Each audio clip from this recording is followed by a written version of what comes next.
Hello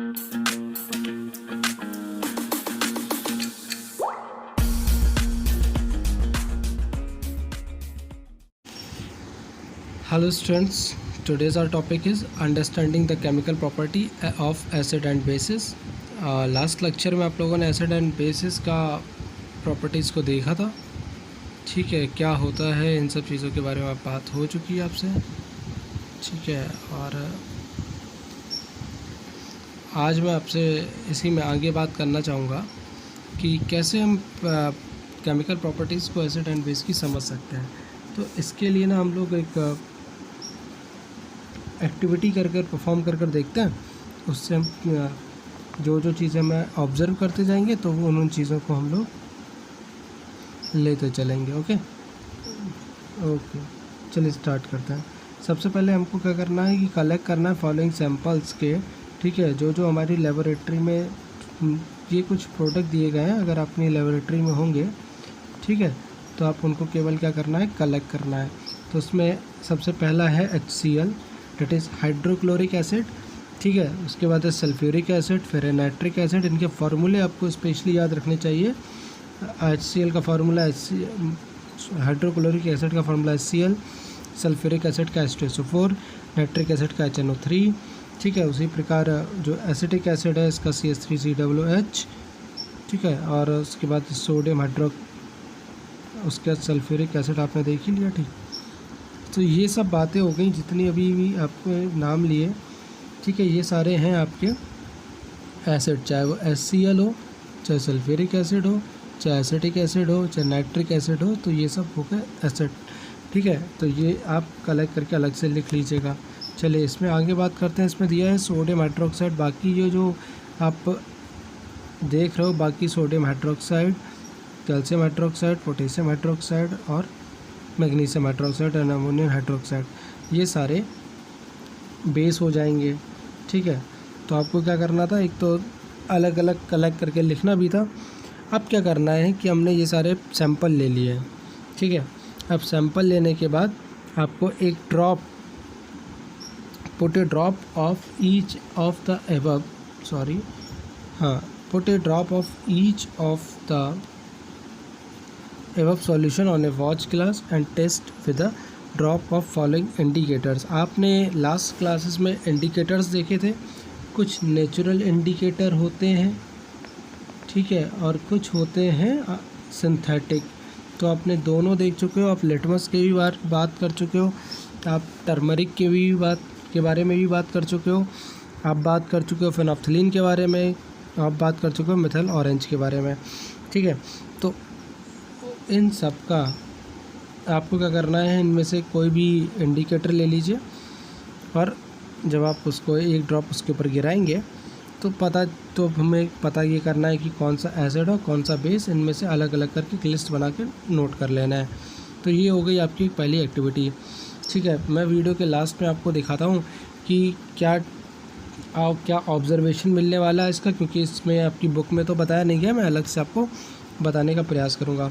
चलिए, ये तो इंडिकेटर के बारे में बात होगी। अच्छा, अब कुछ इंडिकेटर्स ऐसे भी होते हैं, ये तो आपको थे कलर चेंज हो रहा था, ठीक है, लेकिन कुछ इंडिकेटर ऐसे होते हैं जो कि ओडोर चेंजेस करके भी आपको पता लगा सकते हैं आप कि कौन सा एसिड है और कौन सा बेस। मतलब अगर आप कोई भी सब्सटेंस को अगर उसमें एक ड्रॉप एसिड में डालेंगे, किसी भी सब्सटेंस को अगर एसिड में डालेंगे या बेस में डालेंगे, तो वो दोनों में डिफरेंट का स्मेल या कह सकते हैं ओडोर रिलीज़ करेंगे। ठीक है, तो जिससे आप पता कर सकते हो कि ये एसिड है और ये बेस है। ठीक है, तो इस प्रकार के इंडिकेटर्स को हम लोग ऑल फैक्ट्री इंडिकेटर्स कहते हैं। ठीक है, चलिए इसमें अब दूसरी एक्टिविटी के बारे में भी देख लेते हैं। इसमें take some finely chopped onion आपके घर में मिल जाता है ईजिली। ठीक है, तो आपको ऑनियन ले लेना है चॉप्ड किया हुआ। ठीक है, इन अ प्लास्टिक बैग, आपको एक प्लास्टिक बैग में चॉप करा हुआ ऑनियन लेना है। सम स्ट्रिप्स ऑफ क्लीन क्लॉथ्स, तो आप कुछ स्ट्रिप्स लेने हैं क्लीन क्लॉथ्स के, साफ़ कपड़े के स्ट्रिप्स लेने हैं और चॉप्ड करे हुए ओनियन के साथ रख के प्लास्टिक बैग में हम टाइप कर देंगे, ठीक है। Tie up with the bag tightly and leave overnight, और रात भर के लिए फ्रिज में रखकर छोड़ देते हैं। The cloth strips can now be used to test for acid and base. अब हम जो क्लॉथ स्ट्रिप होगी जो हमने सुबह निकालेंगे तब हम उसके ऊपर एसिड और बेस का टेस्ट करेंगे। Take 2 of these cloth strips and check their odours. तो इनमें से कोई भी 2 स्ट्रिप्स ले लीजिए और एक में आप गिराएंगे एसिड और दूसरे में यूज़ करेंगे बेस, ठीक है। Keep them on a clean surface, put it few drops of diluted HCl, जैसा कि पता था hydrochloric acid that is acid है, ठीक है, on 1 strip and a few drops of diluted NaOH sodium hydroxide, ये भी आपको पता है, ठीक है। और ये होता है बेस, ठीक है। तो दोनों का टेस्ट करके आप देखेंगे तो इससे जो फ्रेग्रेंस मिलेगी उन्हें ऑब्जर्व कर लेंगे। रिंस बोथ क्लॉथ स्ट्रिप्स, इसी में आगे है दोनों की जो क्लॉथ स्ट्रिप्स थी, ठीक है, उसको वाटर में वॉश कर लेंगे, कह सकते हैं रिंस करेंगे, और उसके बाद उसका फ्रेग्रेंस चेक करेंगे। Note your observations. Now take some dilute vanilla essence, ठीक है। इसके बाद आप वनीला एसेंस ले लीजिए, क्लोव ऑयल ले लीजिए। तो अगर आप अनियन की जगह वनीला एसेंस ले लेते हैं या क्लोव ऑयल ले लेते हैं तो वो भी एक ऑयल कह सकते हैं ओडोर इंडिकेटर की तरह काम करेगा, ऑल्फैक्टरी इंडिकेटर कहलाएगा। Take some diluted. अब आपको क्या पता चला आज कि केवल कलर चेंज होने के अलावा भी दूसरी तरीके भी हैं कि एसिड और बेस का हम पता कर सकते हैं, जिसमें एक तरीका निकल के आया ओडोर इंडिकेटर का, या कह सकते हैं ऑल्फैक्टरी इंडिकेटर का, ठीक है। इसमें क्या हुआ कि हम ओडोर से पता कर पा रहे थे कि जो सब्सटेंस है वो एसिड है और बेस है कि बेस है, ठीक। तो अगर और कौन कौन से ऑप्शन में आए तो आपने देखा पहला अनियन था, अनियन भी हम ले सकते थे, दूसरा वनीला एसेंस ले सकते हैं, तीसरा क्लोव ऑयल ले सकते हैं। Take some dilute HCl solution in 1 test tube, ठीक है। आपने एक टेस्ट ट्यूब में HCl का सॉल्यूशन ले लेना, dilute NaOH solution in another, दूसरे में NaOH का solution. Add few drops of vanilla essence to both test tube, so shake well. आपने दोनों टेस्ट ट्यूब में वनीला एसेंस को लेकर शेक करना है and check the odour. Different type की ऑडर आपको चेक करनी है, तो आपको पता लग जाएगा कैसा कैसा हो रहा है।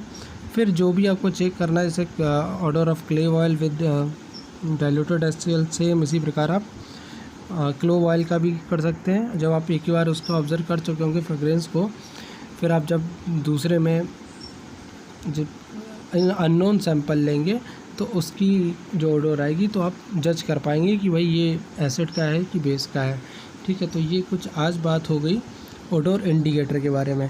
चलिए इसी में स्टूडेंट्स मैं आपको आगे बता देता हूँ, जो ऊपर जो आपको लिस्ट बनानी थी जिसमें कलर चेंजेस होती है फेनोफ्थलीन और मेथिल ऑरेंज की, तो इसी में मैं आपको बता देता हूँ। ओके, हेलो स्टूडेंट, जैसा कि मैंने आपसे बात की थी कि मैं आपको लिस्ट अलग से बताकर दिखा दूँगा, तो आप यहाँ पर एक लिस्ट देख पा रहे हो जिसमें एक तरफ सैंपल लिखा है, एक में ब्लू लिटमस पेपर लिखा है, दूसरी तरफ हम लोग लेने वाले हैं रेड लिटमस सॉल्यूशन, तीसरे में फेनोफ्थलीन और चौथे में मिथाइल ऑरेंज। चलिए चारों का यूज़ देख लेते हैं, एसिड में कैसा ऑब्जर्वेशन देखने को मिलता है। तो आपको पहले मैं बता दूं, HCl यहाँ पर एक हाइड्रोक्लोरिक एसिड है, HNO3 नाइट्रिक एसिड है, NaOH सोडियम हाइड्रोक्साइड, ठीक है, और ये हो गया बेस, और KOH potassium hydroxide that is base. चलिए अब आपको पता है कि हमने आपको एक ट्रिक बताई थी कि अगर आपको याद रखना हो कि एसिड का रोल, तो हमने कहा था जो एसिड होता है ये ब्लू को रेड में चेंज कर देता है, ठीक है, और अगर बेस होता है तो रेड को ब्लू में, ठीक है। तो अब हम यहाँ पर देख पाएंगे HCl और HNO3 दोनों एसिड हैं, और एसिड अगर ब्लू लिटमस पेपर में डाले जाते हैं तो उनका कलर चेंज कैसा हो जाता है, रेड कलर का। तो यहाँ पर आप देख पाएंगे, और रेड में इनका नो कलर चेंज दिख रहा है। इसी प्रकार NaOH जो होता है वो ब्लू कलर में, आप रेड को ब्लू में चेंज कर रहा है, देख लिए, तो आप यहाँ पर देख पा रहे हैं। चलिए इसी में आगे बात कर लेते हैं कि अब हम फेनोफ्थलीन में यूज़ देख पाएंगे। जब फेनोफ्थलीन का यूज़ एक्चुअली हम बेस इंडिकेटर के लिए मेनली करते हैं, तो NaOH और KOH आप देख पा रहे हैं दोनों बेस हैं, और जब इनमें फेनोफ्थलीन में, या कह सकते हैं फेनोफ्थलीन इसमें गिराया जाएगा तो ये कैसा कलर देगा, लाइट पिंक कलर देने लगते हैं, ठीक है। इसी प्रकार जो मिथाइल ऑरेंज होगा वो डिफरेंट कलर देता है, मतलब एसिड में अलग और बेस में अलग। HCl और HNO3 आप देख पाएंगे दोनों बोथ आर एसिड्स, तो इनका कलर हो गया रेड। और अगर जब हम बेस की बात कर रहे हैं NaOH और KOH की, तो इनका कलर होता है येलो। ठीक है, तो आप यहाँ पर देख पा रहे हैं। चलिए ओके क्लास, अगर आपको वीडियो पसंद आया हो तो उसको